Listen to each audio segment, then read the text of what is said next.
एक रात की दुल्हन किस्त नंबर 3। पिछले तमाम इकसात का लिंक नीचे मौजूद है, आप देख सकते हैं। कमरे की कुंडी बंद होने के बाद कदमों की आहट जो मेरी तरफ बढ़ रहे थे, हर कदम पर मेरी सांसें और तेज हो रही थी।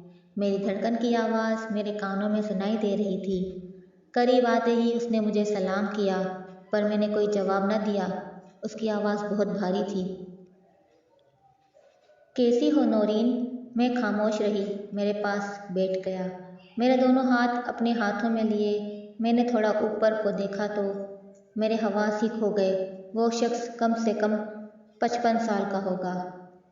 मैंने अपने हाथ छुड़वा लिए, उसने फिर पकड़ लिए। डरो मत मेरी जान, मैं जागीरदार हूँ और अब तुम इस जागीर की मलका हो। मुझे अपनी किस्मत पर रोना आ रहा था। शर्जील को मेरी बेवफाई का तो दुख होगा, उसे ये कौन बताएगा कि मेरे साथ क्या हुआ है। मेरे बाप ने मेरी ज़िंदगी का ये कैसा फैसला किया है। मैं सिसक रही थी। उसने एक बॉक्स से ज्वेलरी निकाली और मेरे साथ रख दी। अब तुम सोचोगी कि पहना क्यों नहीं रहा है। ये बात करते करते वो मेरे हाथों से चूड़ियाँ उतारने लगा। उसके बाद मेरा दुपट्टा उतारकर मेरे गले से हार सेट उतारने लगा। मैं सामने एक जिंदा लाश की तरह सामने बैठी रही। उसने कहा, ये सब फिर कल पहन लेना, अभी बहुत राहत हो गई है तो तुम कपड़े भी चेंज कर लो। मैं डरते डरते कपड़े तब्दील करके आई। कुछ देर बाद वो सो गया और मैं पूरी रात सिसकती रही, अपनी किस्मत को कोसती। काश मैं शर्जील से मिलने ना जाती तो आज मेरा यह अंजाम ना होता। कुछ देर बाद वो भी जाग गया। सुनो, तुम्हें नींद नहीं आ रही? मैं खामोश रही। वो भी जागकर मुझसे बातें करता रहा। मैं जवाब नहीं दे रही थी। सुबह की आज़ान पर वो उठा और नमाज के लिए कमरे से चला गया। एक बहुत ही खूबसूरत मगर बड़ी उम्र की औरत कमरे में आई और बोली, उठकर नहा लो। मैं नहा कर आई तो मैंने उस औरत से पूछा, आप कौन हैं? मैं जागीरदार बनवास की पहली बीवी हूँ। अच्छा, मैंने उसे गौर से देखा। कैसे वो औरत इतनी फ्रेश और खुश हो सकती है जिसका शोहर दूसरी शादी कराया हो। आपको दुख नहीं हुआ? आपके शोहर ने दूसरी शादी कर ली है? वो मुस्कुराई।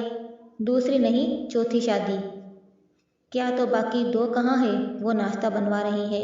मैं जागीर की खानदानी बीवी हूँ, बाकी सारी बाहर की। तुम बहुत कम उम्र हो। नाम क्या है? नूरी बोलते हैं सब। अच्छा नूरी, पूरे 7 बजे यहाँ सब नाश्ते पर पहुँच जाते हैं। एक औरत आई, मुझे तैयार किया और मैं नाश्ते पर पहुँच गई।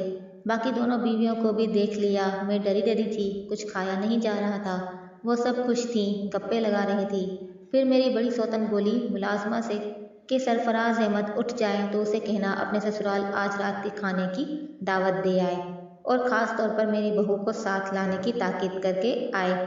सरफराज नाम मुझे सुना सुना लग रहा था, पर याद नहीं आ रहा था। खैर इतने में जागीरदार की आवाज़ मेरे कानों में से टकराई, अगर नूरी नाश्ते से फारिग हो गई है तो उसे कमरे में पहुंचा जाओ। हम रात भर सोए नहीं, थोड़ा आराम कर लेते। मेरी बड़ी सौतन फिर मुझे सेज पर बिठाकर बोली, साईं आज रात तो घर में दावत है। दुल्हन को तैयार करने वाली ने भी आना है तो कमरे का दरवाज़ा कब तक खोलेगा? कितने बजे रखी है दावत? 8 बजे। अच्छा 7 बजे बुला लो तैयार करने वाली को। मुझे एक आंख अच्छा नहीं लग रहा था, जागीरदार खबर। खैर कुछ वक्त के लिए मुझे भी नींद आ गई, बहुत थकी हुई थी मैं, पर उसकी कुर्बत मुझे जहर लग रही थी। 7 बजे मेरी सौतन फिर आई, साथ तैयार करने वाली औरत भी थी। उसने मुझे तैयार किया और जागीरदार मेरे हाथ से पकड़कर बाहर ले गया। सब वहाँ मौजूद थे। मैंने जब सबको सलाम करने के लिए ऊपर देखा तो मेरे होश उड़ गए। मुझे देखते ही सबा बोली, नूरी तुम? सबा बेटी, तुम उसे जानती हो? मेरी बड़ी सौतन ने पूछा। जी थोड़ा बहुत। फौरन सरफराज ने मेरी तरफ देखा, उनकी आंखें फटी की फटी रह गईं। सरफराज मेरे शोहर की पहली बीवी का बेटा था और सबा का मंगेतर था। सरफराज भाई मुझे बहुत अच्छे से जानते थे। यकीनन उनको मेरी और शर्जिल की लव स्टोरी का भी पता था। अभी वो कोई बात करते, शर्जिल गुनगुनाता हुआ बेध्यानी के आलम में अंदर दाखिल हुआ था। हाथ में गाड़ी की चाबी घुमा रहा था।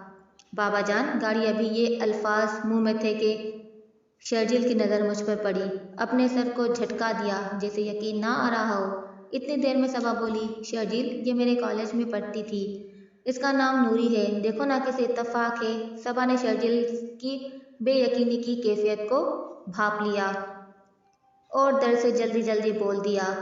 वो तो जैसे सकते में था। सरफराज फौरन उठे और कहा, आओ शर्जील, तुम्हारा ही इंतजार कर रहे थे, खाना लगाते हैं। सबा साथ ही बैठी थी, भाई के बाजू से पकड़कर खींचकर बिठा दिया। फौरन शर्जील बोला, मुझे कुछ काम याद आ गया है, मैं चलता हूँ। उसकी आंखों से जैसे खून टपक रहा हो। सबा ने कहा, नहीं, अभी साथ चलते हैं। मैं बहुत डरी हुई थी। सबा गुस्से से मेरी तरफ देख रही थी। मेरा दिल खून के आंसू रो रहा था। तब मेरी बड़ी सौतन, जो कि सरफराज की अम्मी, बोली, सब आ जाएं, खाना लग गया है। सब खाने के लिए बैठे। रबनवाज मेरे साथ बैठे और शर्जील मेरे सामने। उसकी हालत ख़राब थी और वो प्लेट में सिर्फ चम्मच ही मार रहा था। मैंने कुछ भी नहीं खाया और उठ गई। मुझे रूम में जाना है। मेरी सौतन अभी उठ रही थी कि सबा उठ गई और तंजिया कहा, चले छोटी अम्मी, मैं आपको आपके रूम तक छोड़ आती हूँ। उसने मेरे बाजू को कस के पकड़ा और रूम की तरफ चल पड़ी। रास्ते में ही बोली, नूरी, तुमने अच्छा नहीं किया मेरे भाई को दर्द देकर। आज तुम कॉलेज नहीं आई और 10 बार वो मुझसे पूछ चुका है कि आज नूरी क्यों नहीं आई। सबा साथ साथ रो भी रही थी। मेरा भाई उस वक्त किस दर्द से गुजर रहा है तुम सोच भी नहीं सकती। अगर मेरे भाई को कुछ हुआ तो मैं तुम्हें कभी माफ़ नहीं करूँगी।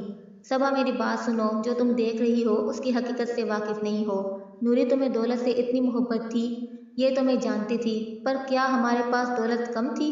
सबा, मेरी बात सुनो। नहीं सुननी मुझे तुम्हारी कोई भी बात नहीं सुननी। बात बात पे चीख चीख कर रो रही थी। इतने में शर्जील की आवाज़ आई, सबा, मैं जा रहा हूँ, तुम बाबा की गाड़ी में आ जाना। सबा ये बात सुनते ही भाग कर चली गई। नूरी, मैं तुम्हें कभी माफ़ नहीं करूँगी। अगर मेरे भाई को कुछ हुआ, वो सब चले गए। मैं ज़मीन पर बैठी रो रही थी। मैं बेवफा नहीं हूँ, कौन बताएगा सबा को और शर्जील को। जब औरत किसी से मोहब्बत करती है तो वो किसी का छूना भी बर्दाश्त नहीं करती, खुद को उस शख्स की अमानत समझती है।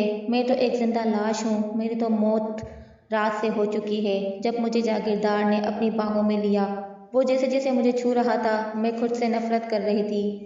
अभी मैं रो रही थी कि बाहर से बहुत ज़्यादा शोर की आवाज़ आने लगी। मुझे सिर्फ शर्जील की फ़िक्र थी। मैं थोड़ा बाहर की तरफ को गई, जहाँ सरफराज चीख रहा था, बाबा साईं, कुछ तो ख्याल करते, इतनी कम उम्र बच्ची से शादी करते वक्त शर्म नहीं आई? सरफराज, ये तुम किस लहजे में अपने बाप से बात कर रहे हो? माँ जी, मुझे माफ़ कर दें, इस लड़की की उम्र देखी है आपने?